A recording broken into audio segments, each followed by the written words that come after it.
أعوذ بالله من الشيطان الرجيم. بسم الله الرحمن الرحيم.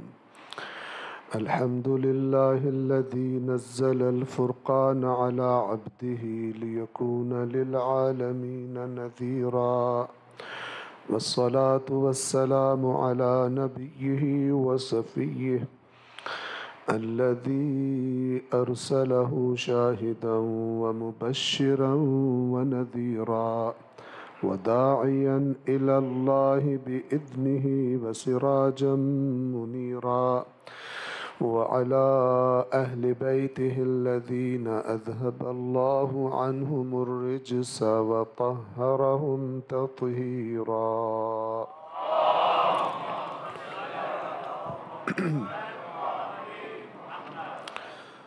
أما بعد، فقد قال الله تعالى في القرآن الحكيم وهو أصدق القائلين: أعوذ بالله من الشيطان الرجيم. بسم الله الرحمن الرحيم.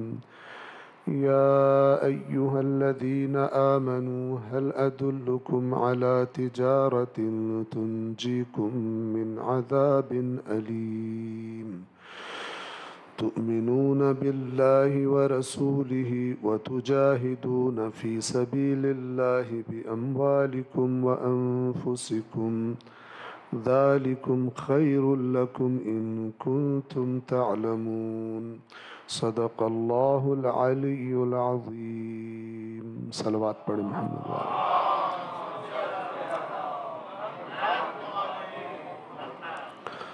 سورہ مبارکہ صف آیت نمبر 10 اور 11.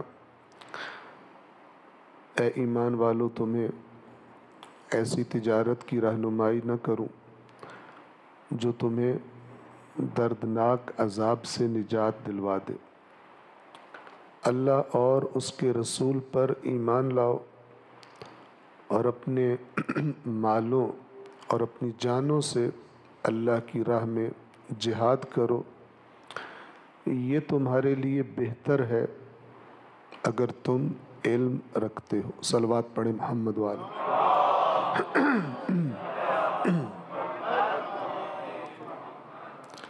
ہم اکثر یہ کوشش کرتے ہیں اور اس بات کی آپ مومنین کی خدمت میں دیگر جہاں بھی اللہ جانے کی توفیق دیتا ہے، مختلف شہروں میں مختلف مقامات پر، تو ہم اس بات کی تاکید کرنے کی کوشش کرتے ہیں کہ دین کی صحیح تصویر دو چیزوں پر بھرپور توجہ کے علاوہ مکمل نہیں ہو سکتی.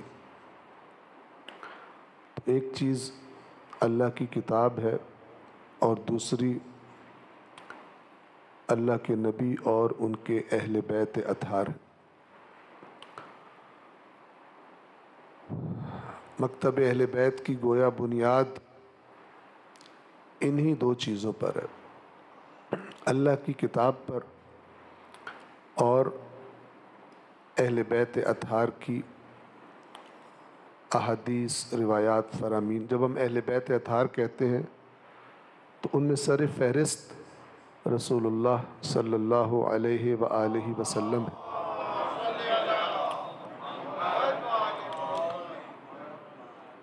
ایک چھوٹی سی عبارت جو کہ آیت اللہ سیستانی کے الفاظ ہیں، وہ آپ کی خدمت میں عرض کرنا چاہتا ہوں. اگرچہ یہ الفاظ بنیادی طور پر ماہ محرم میں تبلیغ کرنے والے اور خطابت کرنے والے مبلغین اور خطباء کے لیے ہیں، لیکن ان کو جاننا وہ بانیان کے لیے بھی ضروری ہے اور ان کو جاننا اچھی طرح سے یہ عوام الناس کی سننے والوں کے لیے بھی ضروری ہے. چونکہ اگر خطیب کو ایک بات پتہ بھی ہو اور عوام کو پتہ نہ ہو تو چاہے وہ اس پر عمل کرے اور چاہے اس پر عمل نہ کرے. جن کو پتہ نہیں ہے انہیں کوئی خبر نہیں ہوگی. توجہ فرما رہے ہیں. تو عالم تشیع بلکہ عالم اسلام کی ایک بہت ہی بڑی شخصیت، ایک مرکزی شخصیت، اگر میں کہوں کروڑوں شیعہ ان کی تقلید کرتے ہیں تو بے جا نہیں ہے، ان کے فتاویٰ پر عمل کرتے ہیں.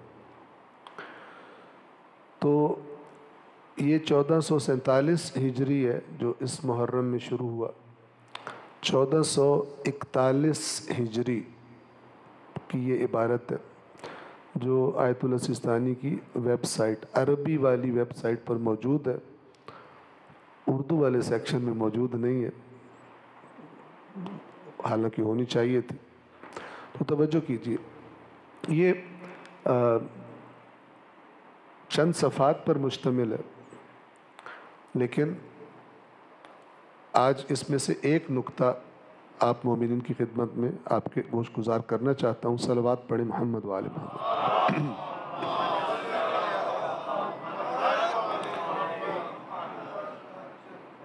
ابتدائی طور پر کچھ الفاظ محرم کی اہمیت کے بارے میں، اور اس میں ذکر دین، ذکر پروردگار، ذکر اہل بیت اور اہل بیت کے گھرانے پر آنے والی یہ عظیم ترین مصیبت، اس کی طرف توجہ دلوانے کے بعد پھر چند نکات جن کو انہوں نے حکمت کا نام دیا، الحکمت الاولیٰ، پہلی حکمت، الحکمت الثانیہ، ثالثہ. تو جو پہلی سب سے پہلا نکتہ آیت اللہ سیستانی نے بالخصوص محرم کے مبلغ اور خطباء کے لیے بیان کیا ہے کہ انہیں کن چیزوں کو ضرور اہمیت دینی چاہیے اور کون سی حدود کو کراس نہیں کرنا چاہیے. اس کو جب پڑھا تو واقعاً ایسا لگا کہ اگر ان پر عمل ہونا شروع ہو جائے اور بانیان مثلاً جن خطباء کو دعوت دیتے ہیں تو ان کی خدمت میں ان کے آنے سے پہلے ہدیتاً یہ بھی پیش کر دیں کہ آپ ان کی تقلید کرتے ہو یا تقلید نہ کرتے ہو، بالآخر عالم تشیع کے ایک بہت بڑے پایہ اول کے عالم ہیں. تو ان کی ان اہم ترین ایام کے بارے میں کیا نصیحتیں. ظاہر ہے کہ جب وہ یہ کلمات کہہ رہے ہیں تو ان کا بیک گراؤنڈ قرآن و حدیث ہے. توجہ فرما رہے ہیں. تو یہ پہلی حکمت آج انشاءاللہ اپنے موضوع کی طرف باقاعدہ جانے سے پہلے یہ بیان کرنا چاہتا ہوں، اور اگرچہ یہ ڈائریکٹلی ہمارے موضوع سے مربوط نہیں ہے لیکن ہے مربوط ہی. توجہ فرما رہے ہیں. تو انشاءاللہ سنیں گے اور سمجھیں گے، ذہن نشین فرمائیں گے، اور ساتھ یہ دیکھیں گے بھی کہ کتنے پرسنٹ اس حکمت پر، اس نقطے پر مجالس عزا میں توجہ ہوتی ہے اور کتنے پرسنٹ نہیں ہوتی.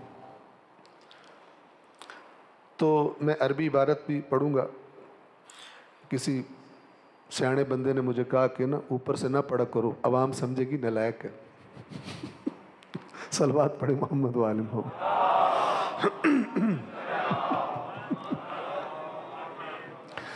الحکمت الاولیٰ، پہلی حکمت.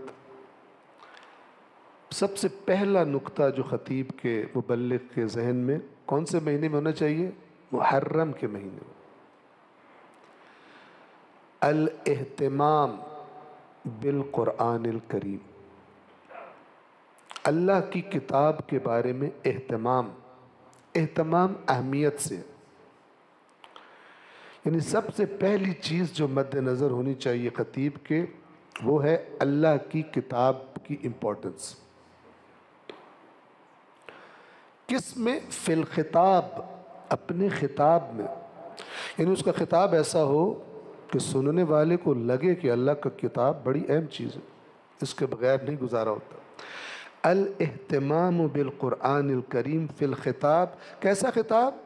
اہتماماً اکیداً، بہت ہی تاکید کے ساتھ۔ اکید کسے کہتے ہیں؟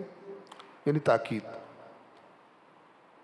بہت تاکید کے ساتھ امپورٹنس دے اپنے خطاب میں۔ کس کو؟ اللہ کے قرآن کو۔ وجہ بھی بیان کریں گے،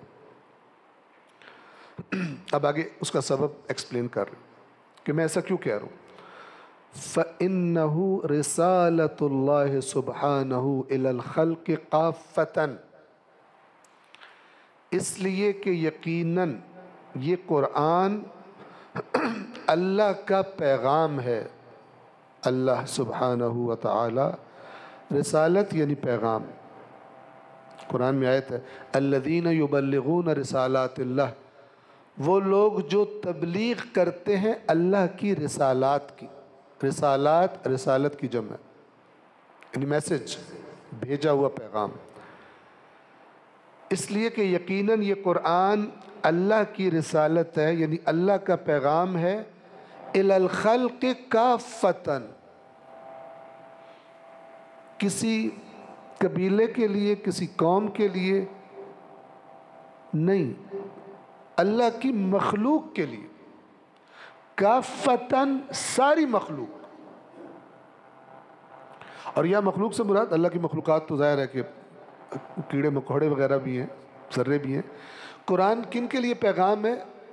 جن کو اللہ تعالیٰ نے عقل اور شعور دیا، اور خود قرآن کی گواہی کن کے بارے میں؟ جن و انس، جنات اور انسان۔ قل اوحی الی انہ استمع نفر من الجن فقالوا انا سمعنا قرآنا عجبا یہدی الی الرشد فآمنا به ولن نشرک بربنا احدا۔ سورہ جن کی ابتدائی آیات ہیں۔ اے رسول آپ کہہ دیجئے میری طرف وحی کی گئی ہے یہ بات کہ جنوں کے ایک گروہ نے بڑی توجہ سے سنا اور کہنے لگے ہم نے ایک بڑا عجیب قرآن سنا ہے جو سیدھے راہ کی طرف ہدایت کرتا ہے، تو ہم اس پر ایمان لے آئے ہیں، اور ہم اس ایمان کی پہلی سیڑھی کیا ہے؟ ہم کبھی بھی اپنے رب کے ساتھ شرک نہیں کریں گے۔ یہدی الی الرشد، رشد کی طرف ہدایت کرتا ہے، فآمنا به، ہم اس پر ایمان لے آئے، ولن نشرک بربنا احدا، اب ہم اپنے رب کے ساتھ کبھی شرک۔ تو معلوم ہوا کہ جن بھی شرک میں مبتلا تھے۔ البتہ سورہ جن بڑی دلچسپ ہے، اس کی ابتدائی آیات۔ عرض کر دوں ایک نکتہ کہ اسی جنوں کے جملے اللہ نے سورہ جن میں نقل کیے، بتائیں، تو اس میں یہی جن جو کہہ رہے ہیں کہ ہم ایمان لے آئے، ہم نے قرآن سنا، بڑا زبردست قرآن تھا جو رشد کی طرف ہدایت کرتا تھا، ہم اللہ کے ساتھ شریک نہیں کریں گے۔ تو آگے جا کے کہتے ہیں اگلی آیات میں کہ وَأَنَّا ظَنَنَّا، اور ہمیں تو یہ گمان تھا کہ أَلَّن تَقُولَ الْإِنسُ وَالْجِنُّ عَلَى اللَّهِ كَذِبًا، کہ کوئی بھی انسان یا کوئی بھی جن کبھی بھی اللہ پہ جھوٹ نہیں بول سکتا۔ پر ہون اے جڑا قرآن پڑھیا پتہ لگے داب کے کوڑ مار دے اللہ دے نات۔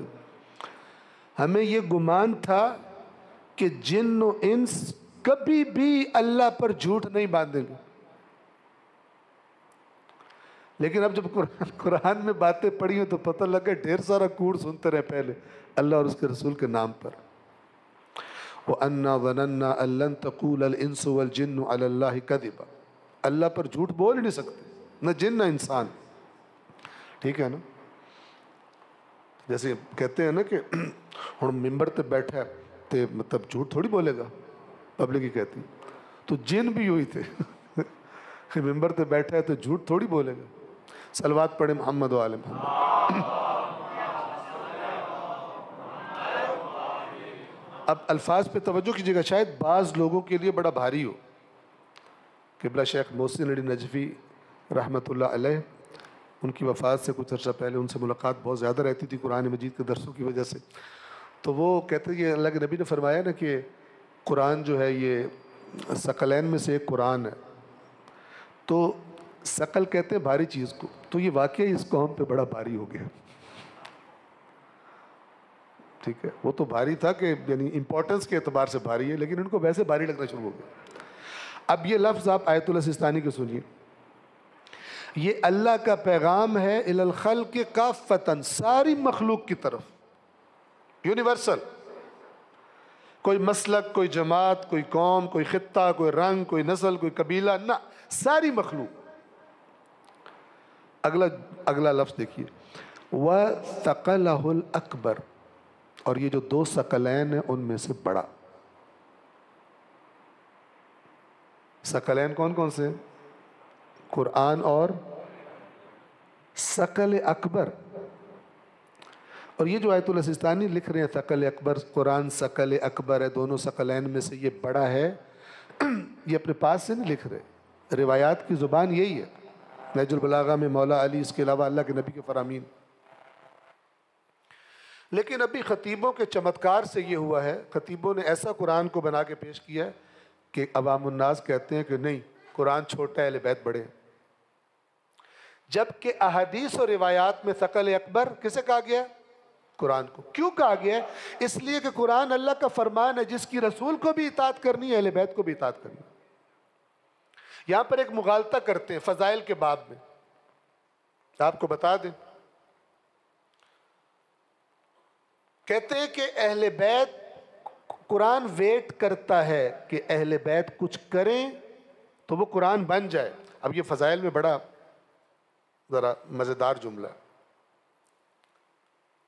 اس میں کوئی شک نہیں کہ اہل بیت اطہار روزہ رکھیں اور مسکین کو ایک دن، یتیم کو ایک دن، اسیر کو کھلا دیں تو یہ عمل پروردگار کو اتنا پسند آئے کہ وہ اس کو اپنے قرآن کا تا قیامت حصہ بنا دے. اس میں کوئی شک نہیں کہ رسول اللہ کے دل میں خواہش ہو کہ بیت المقدس سے قبلہ بدل کر بیت اللہ کر دیا جائے، کعبہ کر دیا جائے، اور اللہ تبارک و تعالیٰ اپنے نبی کی خواہش پوری. ایسی باتوں میں کوئی شک نہیں کہ کوئی کام کریں تو ان کی شان میں آیات اتر آئیں، اس میں کوئی شک نہیں. لیکن اللہ کسی کا پابند نہیں ہے. توجہ فرما رہے ہیں؟ اور ہر کوئی سمیت رسول اللہ کی اور اہل بیت کی اللہ کے پابند ہیں. وہ معصوم کیوں کہلاتے ہیں بتائیے؟ کہ اللہ کی بات ماننے میں خطا نہیں کرتے، ورنہ تو عصمت کا معنی ہی کوئی نہیں. توجہ فرما رہے ہیں؟ اگر وہ آزاد ہو تو آزاد بندے کی تو جو بھی کر دے غلطی نہیں ہوتی. غلطی تو اسی کی گنی جاتی ہے جس نے کوئی کام کرنا ہو اور اس کو صحیح طرح نہ کرے، مسٹیک کر دے، اس میں سستی کر دے، اس میں خطا کر دے، اس میں جان بوجھ کے کرے یا نہ دانستہ کر دے، بالآخر خطا کر دے، وہ غیر. لیکن جو آزاد ہو بالکل، اس کی عصمت، اسے معصوم کہنے کا معنی وہ جو مرضی کرے. توجہ فرما رہے، اسے کوئی پوچھنے والا پھر ہوگا نہیں. تو روایات میں، احادیث میں ثقل اکبر ہے. لیکن کئی لوگ جو صرف تقریر سے دین لیتے ہیں، خطابتوں سے اور شاعریوں سے دین لیتے ہیں، اور خود قرآن و حدیث دیکھنے کی یعنی وہ سنجیدگی ان کے اندر نہیں پائی جاتی، تو وہ سمجھتے ہیں کہ یہ قرآن کو ثقل اکبر کہنا یہ اہل بیت اطہار کی توہین. جبکہ اس کو ثقل اکبر کس نے کہا ہے؟ خود اہل بیت اطہار نے کہا. توجہ فرما رہے؟ صلوات پڑھیں محمد و آل محمد. وَثَقَلَهُ الْأَكْبَرُ فِي هَذِهِ الْأُمَّةِ، اور یہ اللہ کا ثقل اکبر ہے اس امت میں. دو ثقل ہیں. ثقل بعض اوقات کہتے ہیں فے 3 نقطوں والا، قاف 2 نقطوں والا اور لام. یہ اس کا بڑا ثقل ہے فی هذه الامہ، اس امت میں. وَمِيزَانُ الْحَقِّ وَالْبَاطِلِ، اور یہ قرآن میزان ہے حق اور باطل کی. میزان سمجھتے ہیں؟ تولنے کا آلہ. یعنی جو بات، جو نظریہ، جو عقیدہ اس کی بات کے مطابق ہے وہ صحیح ہے، اور جو قرآن کی بات کے مطابق نہیں ہے وہ صحیح نہیں ہے.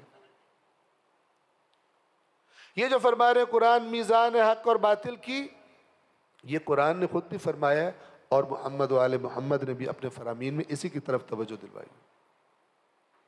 اس لیے فرمایا کہ اس کا دامن مضبوطی سے تھامے رکھنا۔ وَقَدْ أَنزَلَهُ اللَّهُ سُبْحَانَهُ هُدًى وَنُورًا وَبَصَائِرَ لِلنَّاسِ، اور اللہ نے یقیناً نازل فرمایا اس کو ہدایت اور نور اور لوگوں کے لیے بصیرتیں بنا کر۔ للناس نہ کہ للعلماء، اللہ نے اسے ہدایت بنایا ہے لوگوں کے لیے نہیں، عالموں کے لیے۔ اللہ نے اسے، یہ سارے قرآن کے لفظ ہیں جو اپنی عبارت میں لے کر آئے ہیں، سب قرآن نے اپنے بارے میں خود کہا ہوا، یعنی اللہ نے قرآن کے بارے میں کہا ہوا۔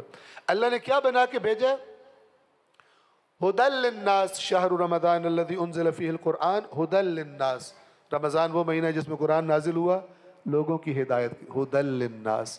اللہ نے اسے نازل کیا ہے ہدایت بنا کر، وَنُورًا، اور نور بنا کر۔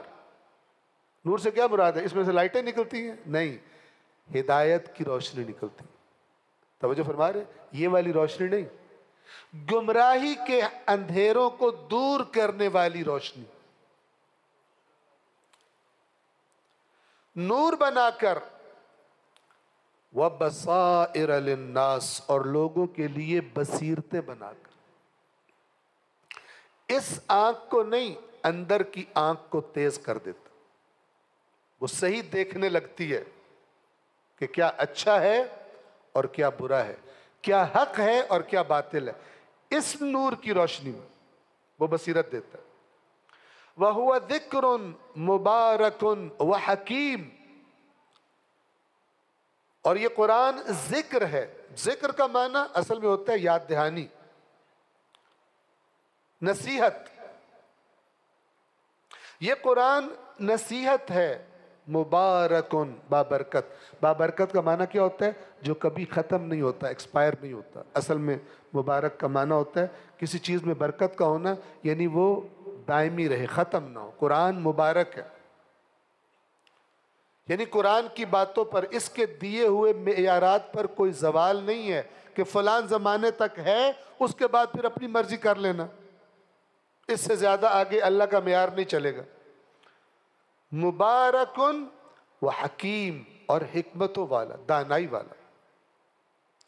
یہ ساری صفات جو آیت اللہ سستانی یہاں پہ لے کے آ رہے ہیں، یہ قرآن کے اپنے اندر بتائی گی بات۔ اور اب اگلی بات توجہ سے سنیں۔ وَإِنَّمَا كَانَتْ سِيرَةُ أَهْلِ الْبَيْتِ صَلَوَاتُ اللَّهِ عَلَيْهِمْ وَتَضْحِيَاتُهُمْ لِتَعَالِيمِهِ وَامْتِثَالًا لَهَا۔ تو فرما رہے ہیں کہ اہل بیت اطہار کی سیرت اور ان کی قربانیاں، جن میں سے سب سے بڑھ کر محرم، یعنی خطیب کو یہ پتہ ہو اہل بیت اطہار کی سیرت۔ سیرت کسے کہتے ہیں؟ روش کو، طریقے کو، کن حالات میں کیا رویہ اختیار کرتے تھے،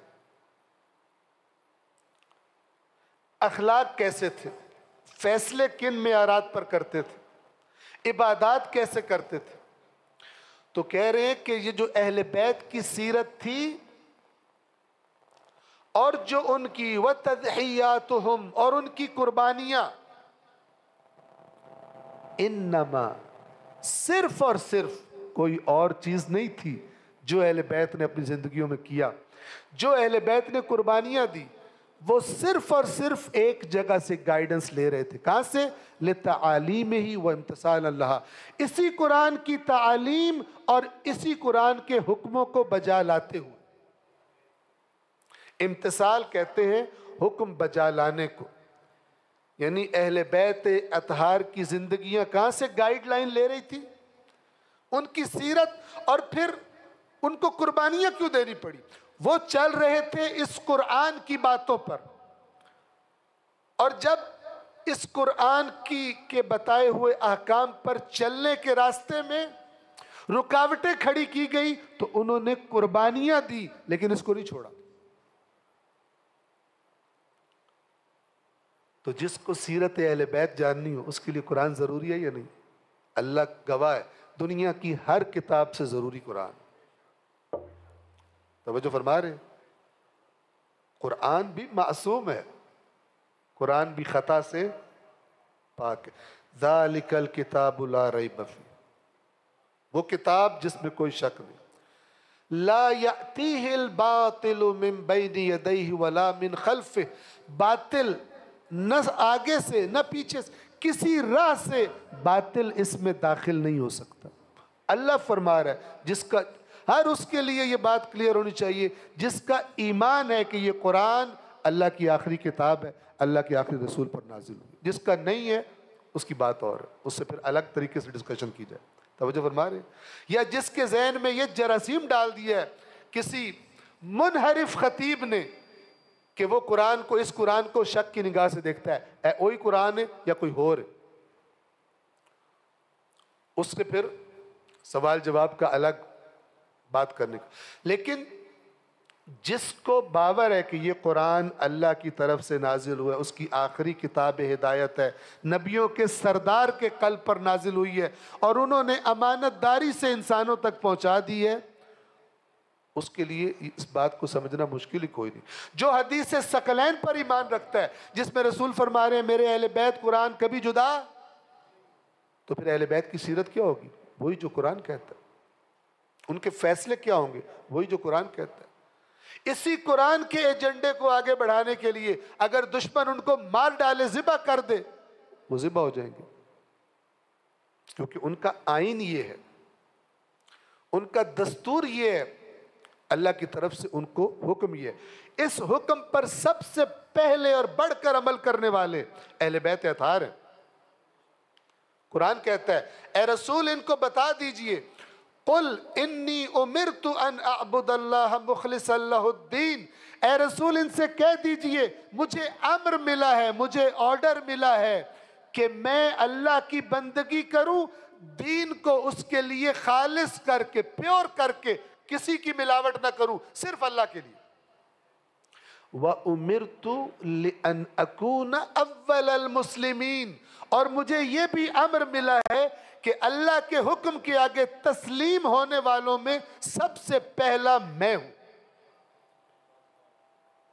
اللہ کا جو حکم آئے سب سے پہلے جو سر تسلیم خم کرے، اللہ نے مجھے آرڈر کیا ہے سب سے پہلے آپ نے سر تسلیم خم کرنا ہے، باقی آپ کے پیچھے آئیں گے۔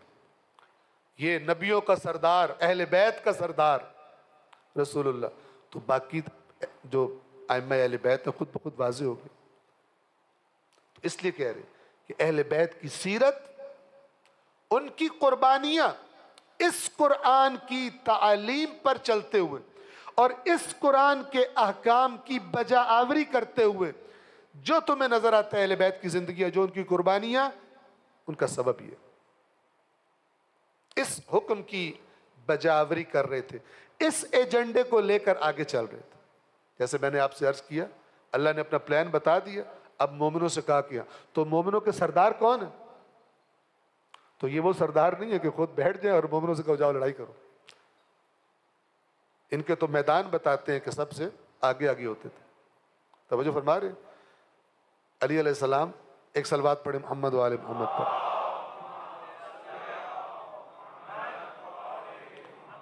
جن جنگوں میں امام حسن امام حسین نے شرکت کی ہے اپنے بابا کے ساتھ، تو یہ ایسے دلیرانہ لڑتے تھے اگلی صفوں میں جا کر کہ مولا کا ایک جملہ ملتا ہے کہ بعض اوقات اللہ کے رسول کی، کیونکہ جناب زہرا کی اولاد تھے، اللہ کے رسول کی ذریت تھے، تو مولا علی ان کے دشمنوں کے اتنے قریب جانا دیکھ کر اور اس طرح حملے کرنا دیکھ کر کہ جب دشمن کی زد میں ہوتے تھے تو بعض اوقات بے قراری سے فرماتے تھے کہ حسن حسین کو روکو، مجھے ڈر ہے رسول اللہ کی نسل ختم نہ ہو جائے۔ اس شجاعت سے آگے جا کے لڑتے تھے، نہ کہ پیچھے بیٹھ جائیں۔ توجہ فرما رہے ہیں؟ صلوات پڑھیں محمد و آل محمد۔ بس ایک جملہ اور، یہ پیراگراف ختم ہو جائے گا۔ فَيَنبَغِي، پس زیب دیتا ہے۔ جب قرآن ایسا ہے، ائمہ اس کے ان کی زندگیاں اسی قرآن کا نچوڑ ہیں، اسی قرآن کی فرما برداری ہیں۔ فَيَنبَغِي تو زیب دیتا ہے، ان کی زندگیاں اس قرآن کی فرما برداری ہیں۔ تیری تقریر میں قرآن نہ ہو تو کون سے اہل بیت کا ذکر کر رہے؟ توجہ فرما رہے ہیں۔ فَيَنبَغِي تم زیب دیتا ہے، أَن يَكُونَ هُوَ وَاجِهَةُ الْخِطَابِ وَوَجْهُهُ تو زیب دیتا ہے کہ قرآن ہی خطاب کا چہرہ ہو،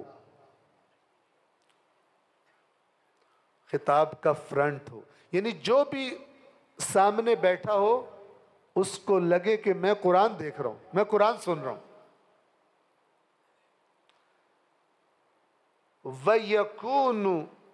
وَيَكُونَ ذِكْرُ مَا سِوَاهُ فِي ظِلِّهِ وَتَحْتَ لِوَائِهِ کیا مطلب؟ اگر میں ترجمہ نہ بتاؤں تو آپ کو ثواب بھی ملے گا، سمجھ کچھ نہیں آئی۔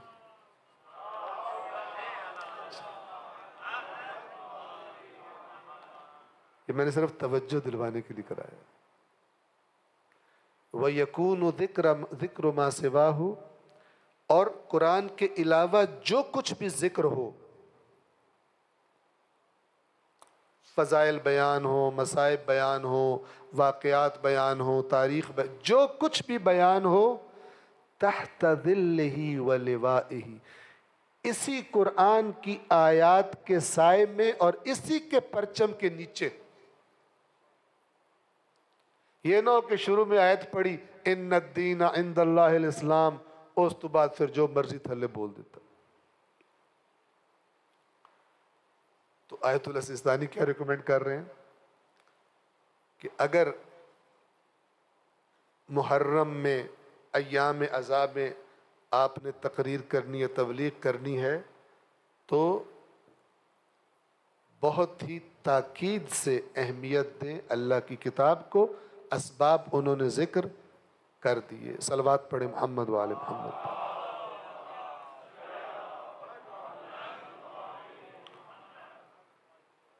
اسی سبب ہم مومنین کی خدمت میں عرض کرتے ہیں، اور سننا بھی بہت کچھ پڑتا ہے، ٹھیک ہے؟ کیا عرض کرتے ہیں کہ آیات قرآن اگر بیان کی جا رہی ہوں تو اجنبیت کا احساس کرنا یہ بہت خطرناک ہے۔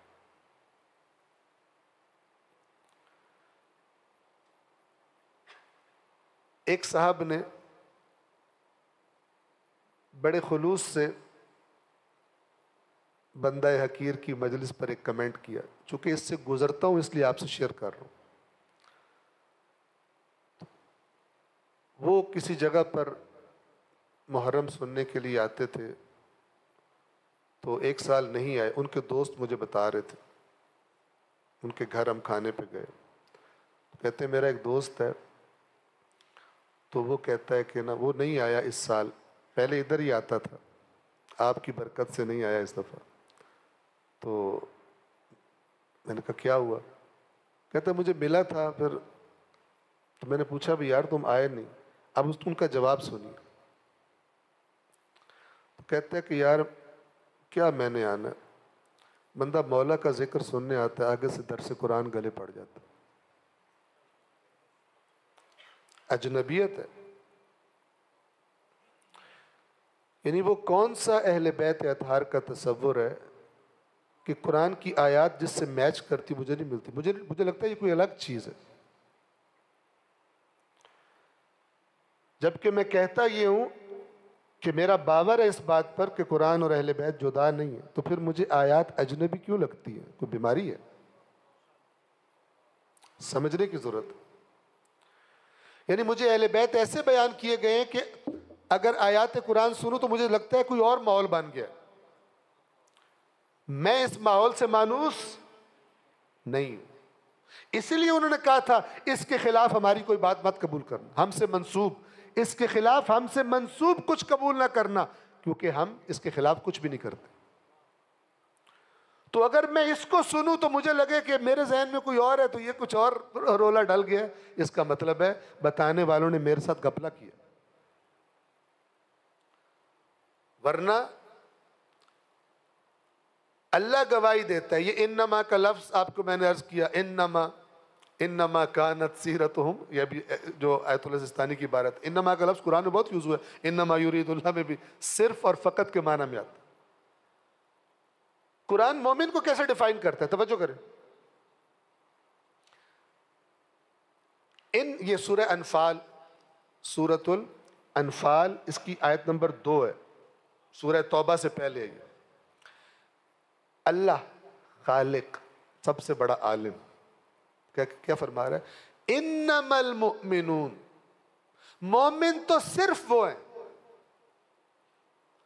انما المؤمنون، مومن تو بس وہ لوگ ہیں الذین اذا ذکر اللہ وجلت قلوبہم، کہ جب اللہ کا ذکر کیا جائے ان کے دل اللہ کی ہیبت سے لرزتے ہیں. اتنی معرفت ہے ان کو اللہ کی. کس کا ذکر ہو رہا ہے؟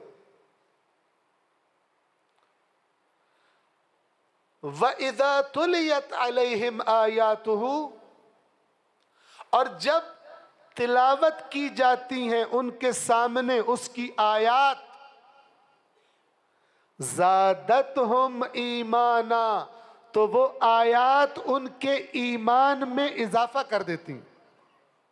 یعنی یہ کنیکشن بتا رہے اللہ مومن کے ایمان اور آیات کے آپس کا. جیسے آپ کی گاڑی کے ٹینک میں پٹرول جائے تو وہ گیج اوپر جاتی ہے، ٹھیک ہے نا؟ اگر پٹرول جا رہا ہے لیکن گیج اوپر نہیں جا رہی، گڑبڑ ہے. کہیں سے کوئی سرکٹ، کوئی مسئلہ خراب ہو. اللہ فرما رہے، توجہ کیجئے، کہ مومن تو بس وہ لوگ ہیں جن کا یہ کنیکشن ہے کہ اذا تلیت علیہم آیاتہ، جب اس کی آیات ان کے سامنے تلاوت کی جاتی ہیں، زادتہم ایمانا، زیادہ کر دیتی ہیں ان کے ایمان کو. یہ کہاں؟ اور یہ کہنا کہ ذکر مولا سننے جاتے ہیں، درس قرآن گلے پڑ جاتے ہیں. میچ کریں اس کو. کس نے یہ ذہنیت ڈیولپ کی ہے کسی بندے میں؟ میں نے تو ایک مثال دی آپ کو. کس نے یہ ذہنیت ڈیولپ کی؟ اسی ممبر نے.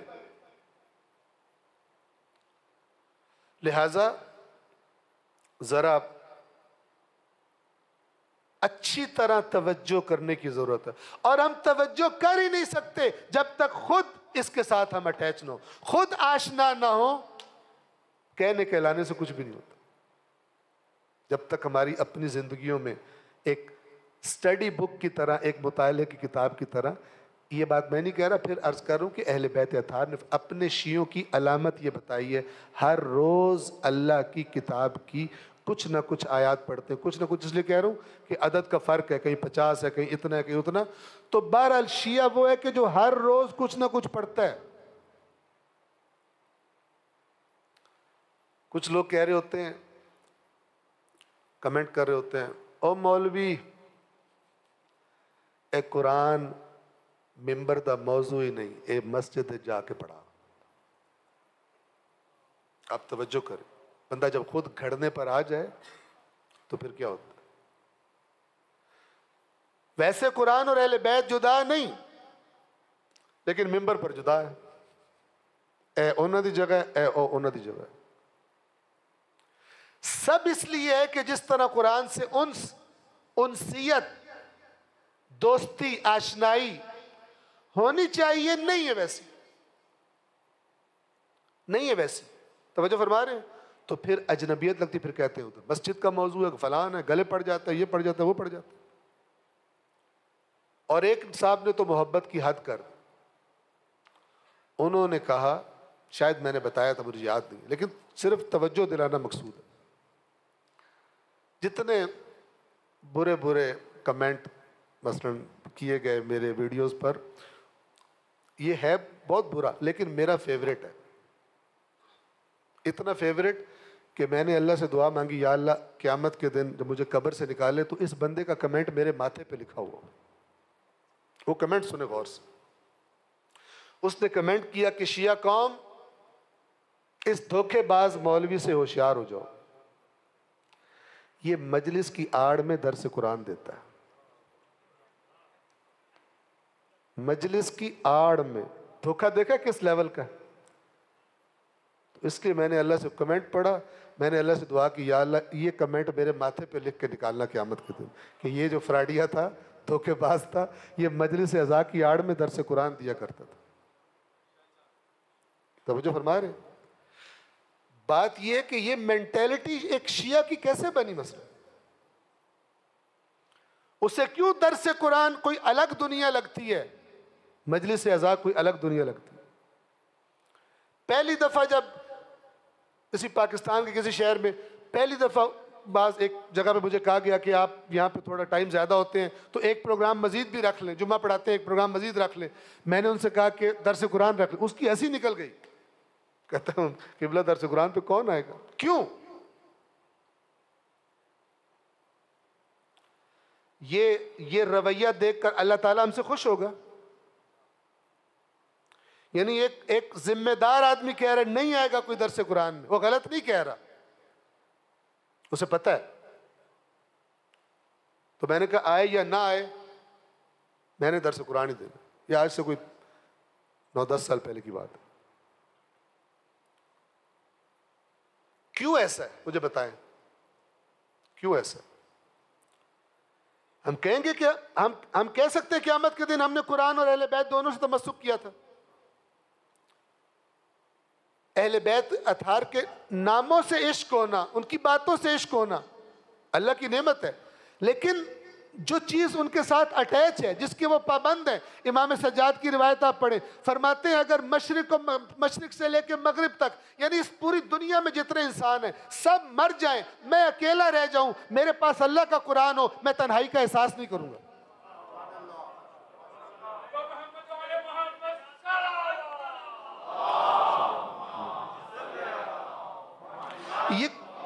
یہ وہ کس کو بتا رہے ہیں؟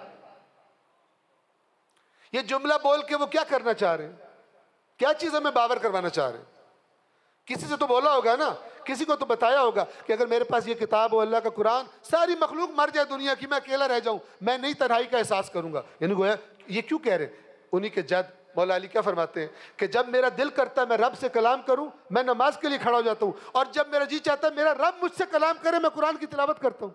اس سے زیادہ وہ کیا سمجھائیں؟ پھر بھی کہیں گھر سے قرآن گلے پڑ جاتا ہے. عجیب. یہ بڑا خطرناک کیس کھولے گا قیامت کے دن. چھوٹا کیس نہیں ہے، 2 کیس بڑے ہیں، ایک قرآن کے ساتھ سلوک، ایک اہل بیت کے ساتھ سلوک، اور دونوں کی FIR کٹوانی رسول اللہ نے. اور یہ قرآن والی کو تو باقاعدہ قرآن میں ذکر ہے، وَقَالَ الرَّسُولُ يَا رَبِّ إِنَّ قَوْمِ اتَّخَذُوا هَذَا الْقُرْآنَ مَهْجُورًا. اور رسول فرمائے گا اے میرے رب، میری اس قوم نے تیرے قرآن سے دوری اختیار کر لی. جس کو لگے گلے پڑ جاتا ہے، جس کو لگے یہ اس کا موضوع ہی نہیں ہے، کیونکہ یہ دھوکے دیتا ہے، مجلس کی آڑ میں درس قرآن دیتا ہے. سوال یہ اپنے آپ سے پوچھے کیوں انس نہیں ہے اللہ کی آیات سے؟ انس پیدا نہیں ہوتا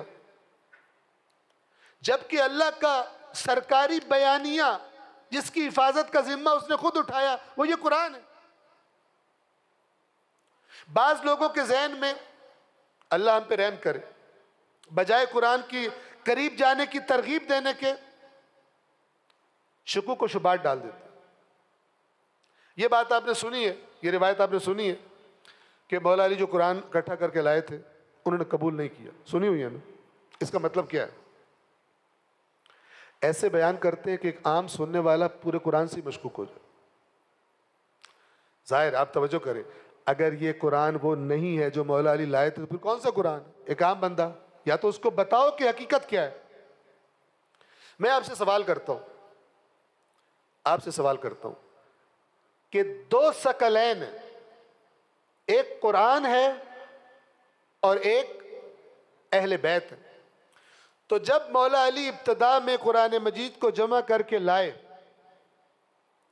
اور وہ قبول نہ کیا گیا، اور وہ قرآن ایسا تھا جو انہوں نے قرآن جمع کیا اس سے ہٹ کے تھا،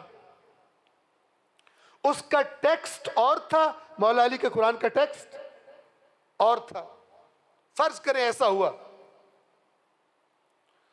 تو جب مولا علی علیہ السلام کو خلافت ملی، حکومت ملی، انہیں پہلا کام کیا کرنا چاہیے تھا؟ جو بندہ ایک حکمران سے کمپرومائز نہ کر کے اپنی پوری حکومت داؤ پہ لگا رہا ہے، وہ جھگڑا امپورٹنٹ ہے یا اللہ کا قرآن امپورٹنٹ ہے؟ جی آپ کو کہیں ملتا ہے مولا نے ایک تقریر میں بھی کہا ہو کہ قرآن میرے پاس ہے، قرآن دوسرا ہے؟ ایک یہ نہیں بتاتے، اور اللہ بڑی اچھی طرح سبق سکھائے گا ان کو، توجہ کریں۔ اچھا یہی بات کہ قرآن کی طرف مشکوک، کوئی بندہ قرآن سے مشکوک کر رہے کچھ بھی نہیں ہو رہا، یہی بندہ اگر امام حسین کے بارے میں مشکوک کرے اٹھ کے لتر ماریں گے اس کو۔ اگر کوئی بندہ کہے اے قرآن مشکوک ہے، ہمارا ریئیکشن کیا ہوگا؟ ٹھیک ہے نا؟ اگر کوئی بندہ کہے میں نے مولا علی تے شک کے، ریئیکشن کیا ہوگا؟ جیسا ریئیکشن مولا علی کے بارے میں ایسی بات ہونا چاہیے ویسا ہی قرآن کے بارے میں ہونا چاہیے۔ اگر نہیں ہے ہمارا کام خراب ہے۔ کیوں نہیں ہے؟ توجہ کریں، اگلی بات امام علی کو عرض کر رہا تھا، امام علی کو پہلا کام کیا کرنا چاہیے؟ اسی قرآن کے بارے میں کہا گیا نا علی قرآن کے ساتھ اور قرآن علی کے ساتھ ہے، قرآن اور میرے اہل بیت کبھی جدا نہیں ہوں گے۔ تو مولا کا سب سے پہلا ڈیوٹی اور فریضہ یہ بنتا تھا کہ جس کتاب کو اللہ نے قیامت تک کے لیے کتاب ہدایت قرار دی ہے، اپنی جان خطرے میں ڈال دیتے، وہ کتاب لا کے سامنے رکھتے، کہتے یہ اصلی قرآن ملتا ہے کہیں، کسی جھوٹی روایت میں بھی نہیں ملتا۔ جو علی کہہ رہا ہے میں ان کے، جو انہوں نے بیت المال سے مجھے اگر حکمران بنا رہے ہو تو جنہوں نے بیت المال سے اپنے حصے سے زیادہ کھایا ہے، بیویوں کو حق مہر بھی دیا ہے، میں وہ بھی واپس لے لوں گا، پہلے بتا رہا ہوں۔ اس کو قرآن کی پرواہ ہی کوئی نہیں، کیسے باور کر لیتے؟ آگے چلیں، وہ کون سا قرآن ہے جس کے بارے میں امام باقر امام صادق فرما رہے ہیں کہ جب بھی کوئی روایت سنو ہمارے سے منسوب اس قرآن پر پیش کرنا؟ کون سا قرآن ہے؟ وہ تو تھا ہی نہیں۔ اگر آپ مان لیں اس روایت کو، وہ تو تھا ہی نہیں، وہ قرآن امام زمانہ لے کر آئیں گے۔ اگر اس قرآن سے مراد کوئی ٹیکسٹ، قرآن کے ٹیکسٹ کی چینج ہے، تو پھر یہ کون سے قرآن کے بارے میں امام باقر امام صادق امام رضا خود مولا علی بار بار کہہ رہے ہیں اس قرآن کے خلاف کچھ قبول نہ کرو؟ کون سے قرآن کے بارے؟ وہ تو ہے ہی نہیں۔ لیکن جو گند والی مکھی ہوتی ہے نا، اسے سکون آتا ہی گند پہ بیٹھ کر۔ توجہ فرما رہے ہیں؟ لہذا اللہ تعالیٰ بہترین رحمتیں نازل فرمائے۔ آیت اللہ خوئی ایک ان کی تفسیر ہے البیان، اس کے مقدمے پڑھیے، کہتے ہیں کہ جب یہ تحریف قرآن کی بحث میں فرماتے ہیں کہ جو دلائل اس میں بحث کرنے کے بعد اینڈ میں کہتے ہیں کہ اللہ کی کتاب کا جو اہتمام کیا رسول پاک نے اس کی حفاظت کا، ٹھیک ہے، قرآن لکھے جانے کا محتاج تھا ہی نہیں، سینکڑوں کی تعداد میں حافظ موجود تھے جو رسول اللہ کے سامنے قرآن پڑھتے، غلط پڑھتے تھے، حافظے بھی بہت قوی تھے ان کے۔ تو جو کتاب سینکڑوں بندوں کو یاد ہو اس ہزاروں کے معاشرے میں، اس میں تبدیلی، آپ کو پتہ ہے یہ اہل سنت کی روایت میں موجود ہے، جب یہ قرآن جمع کیا جا رہا تھا سو کالڈ کہ جی لکھا جائے گا، اس سے مکس اپ کرتے، تو خلیفہ ثانی حضرت عمر وہ آئے اس ٹیم کے پاس اور ان سے کہا کہ بوڑھا مرد اور بوڑھی عورت اگر زنا کرے تو ان کو پتھر مارو، یہ آیت ہے۔ انہوں نے کہا کہ 2 گواہ لاؤ، پورے مدینے سے 2 بندے نہیں ملے، چونکہ ان کو مغالطہ حدیث کو آیت بنا دیا تھا،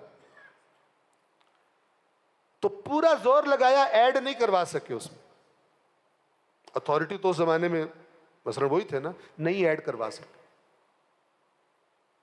ایسے چھوٹے موٹے وہ شتونگڑے بازیوں سے اللہ کی کتاب پر شک والی نگاہ ڈالنا، اور یہ بھول جانا کہ بعد والے ائمہ نے حق و باطل کی پہچان کا معیار ہی اس قرآن کو دیا ہے، تو جب وہ قرآن عوام کے پاس ہے ہی نہیں تو پھر کیوں کہہ رہے ہیں کہ قرآن کے سامنے جا کر پیش کرو؟ تو ایسی گند والی مکھیوں سے بچیں۔ میں جان بوجھ کر یہ لفظ استعمال کر رہا ہوں کہ آپ کے دین کی عمارت جو 2 ستونوں پہ کھڑی ہو، ایک بندہ ایک ستون ہی نکال رہا ہو، آپ کو کتنا غصہ ہے؟ جس پر آپ کی دنیا آخرت کا دار و مدار ہے، اس عمارت کو توڑ رہا ہو، آپ کا کیسا ری ایکشن ہونا چاہیے؟ جس طرح کا ری ایکشن کوئی ایسی بات پر، مثلا کوئی روایت پڑھے، نعوذ باللہ اللہ کے نبی نے فرمایا حضرت علی بالکل اچھے نہیں، آپ کو جھٹکا لگے گا نہیں ہو؟ جی لگے گا نا؟ تو قرآن کے بارے میں جھٹکا کیوں لگتا ہے چاہے روایت سنائی جائے؟ کہ شامیوں نے نہیں مولا علی کے خلاف روایتیں گھڑی ہوئی ہیں، آپ وہ روایت سنیں، نام رسول اللہ کا لیا جا رہا ہو، پھر بھی آپ کا ذہن قبول نہیں کرے گا۔ کیوں نہیں کرے گا؟ اس لیے کہ مولا علی آپ پر واضح ہیں، قرآن اس طرح واضح کیوں نہیں ہے؟ قرآن کے بارے میں وہ حساسیت کیوں نہیں ہے؟ یہ پرابلم ہے جس کی طرف توجہ کرنی چاہیے۔